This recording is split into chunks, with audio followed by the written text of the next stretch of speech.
What's up, guys? There's a lot of teams with a lot of open opportunities, a lot of switch positions, a lot of receivers who left, a lot of running backs who left. Let's look at the top five teams and vacated targets, and let's find out who it benefits. Stay tuned. You are just in time.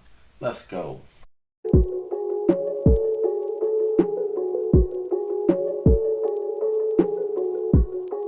Let's take a deep dive into the teams with the top five vacated targets and who it benefits. Let's look. So the top five teams in free agency right now with the most vacated targets. You got Green Bay, you got Carolina with the number one pick, you got the Chiefs, you got New England Patriots, and you got the Houston Texans. Now let's look at the first team. Let's look at the Green Bay Packers. I mean, they damn near lost almost everybody. You got A Rod, you got Alan Lazard, you got Robert Tunyon, you got Randall Cobb. I mean, that's just some of the names. You obviously got, Mercedes Lewis, who didn't really have too many targets to begin with. But you got Sammy Watkins, who's no longer with the team. You got a lot of people who vacated some targets, but these are some of the big names. Now let's look at who is going to benefit. Everyone knows vacated targets. With a small percentage of that is going to go to the running back. Running backs are the top players who benefit from vacated targets, right? So let's look at the running back position in Green Bay. They re-signed Aaron Jones, and they still have A.J. Dillon. Last year, combined from Green Bay, you have about 200 plus targets who vacated.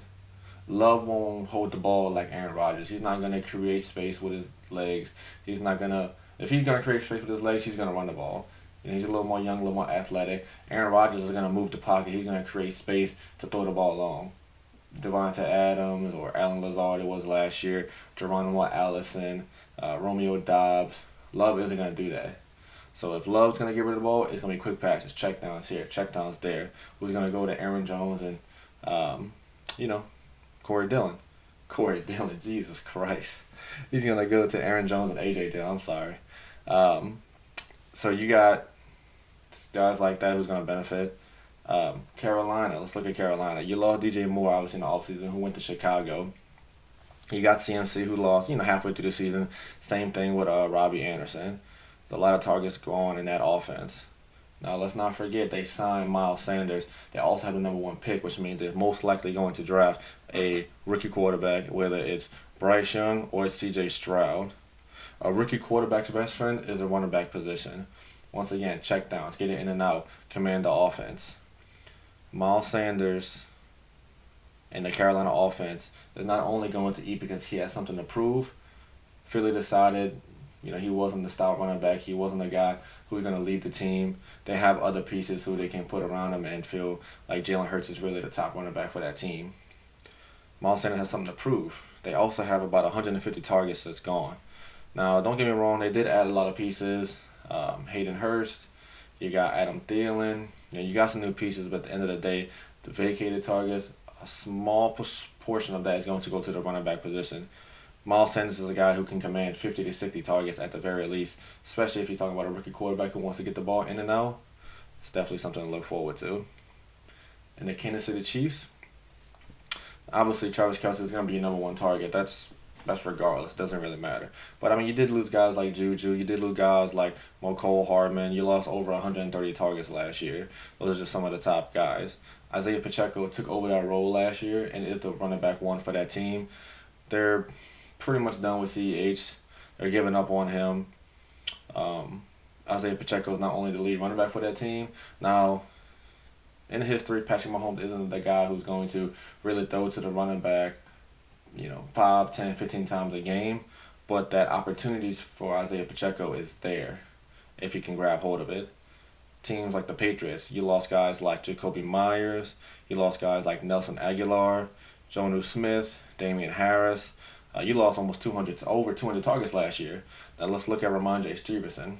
Not only was he the top 15 running back last year, but you got 88 targets just alone in 22. Not on top of the 200 targets that's missing. Once again, you're gonna have guys who's gonna come in and command some of that targets, but at the end of the day, vacated targets is a position for the running back that's gonna benefit. He also got a new offensive coordinator, so I do think that they know that, once Damian Harris is gone, they let him go obviously because they knew Ramondre can carry the team, not only in rushing but receiving. So I do think they want to get him more involved. I mean, if he can get over 100 targets, he's going to be a top 5 running back. That's what it is. Let's look at the Texans. They lost Brandon Cooks in the offseason. You lost guys like Jordan Atkinson, Philip Dorsett, and O.J. Howard. Both went to the Las Vegas Raiders. But you lost over 200 targets in the Texans also. Let's look at somebody like Dameon Pierce. Now, once again, he's not a guy who is going to get, a lot of targets, somewhat, Derrick Henry or Nick Chubb light. He's going to be a guy who's going to possibly give you 200 to 250 touches, but you might only get 20 or 30 targets. But last year, as a rookie, he didn't play all 17 games, but he had a 17-game pace for over 50 targets. Now, that's as a rookie. If you can give him 50 to 60 targets, he's going to be a top 15 running back. He's going to get the rushing upside. Once again, probably going to have someone like Bryce Young or C.J. Stroud to man the offense. So with a rookie quarterback, you definitely have to have some type of tempered expectations. But I do think that Dameon Pierce is the workhorse for that offense. You don't really have, a stout number 1 receiver. You got a rookie quarterback and you got Dameon Pierce. Once again, a running back is a rookie quarterback's best friend. So tell me what you think. Thanks for tuning in. We'll see you next time on the next video. Let's go.